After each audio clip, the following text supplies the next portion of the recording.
The first phase of the trial concluded. Li Shi, Julia and Chen Feng emerged shaken. They had faced their deepest fears, their hidden desires laid bare. The virtual world, once a playground, now held the weight of truth. They had witnessed the seductive power of collective consciousness. They had also felt the constraints it placed on individual choice. Back in the familiar world, the trial's echoes lingered. I found myself growing introspective, normally so boisterous. I, ever the pragmatist, started questioning my own motives. The trial made me see things differently. As for me, the staunch individualist, I grappled with the allure of collective purpose. The lines between the virtual and the real blurred. Their experiences in the trial bled into their waking hours, coloring their perceptions and interactions. Li Shi, haunted by visions of collective unity, became more withdrawn. He retreated into himself, seeking solace in solitary pursuits.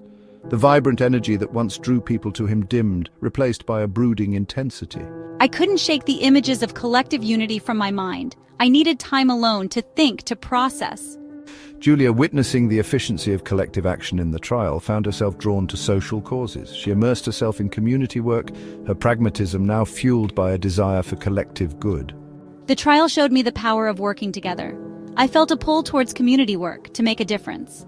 Chen Feng, though shaken by the trial, clung to his belief in individual liberty. He saw the collective consciousness as a gilded cage, seductive yet ultimately limiting. He doubled down on his entrepreneurial pursuits, his ventures now tinged with an urgency to prove the value of individual initiative. The trial didn't break me, but it changed me. I needed to show that individual initiative still mattered more than ever. The trial had not broken them, but it had irrevocably changed them.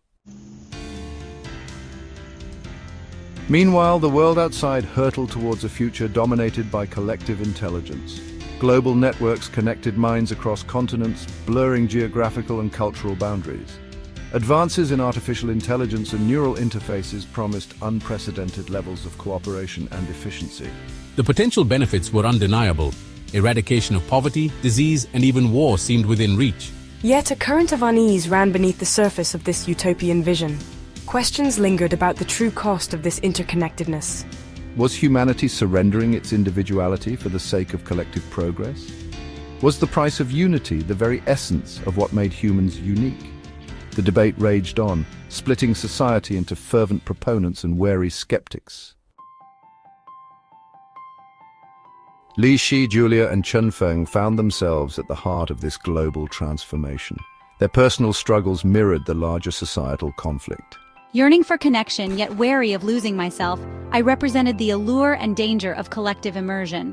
Driven by my newfound sense of purpose, I embodied the potential of collective action to achieve common goals. And I, ever the dissenting voice, championed the importance of individual liberty in the face of growing conformity.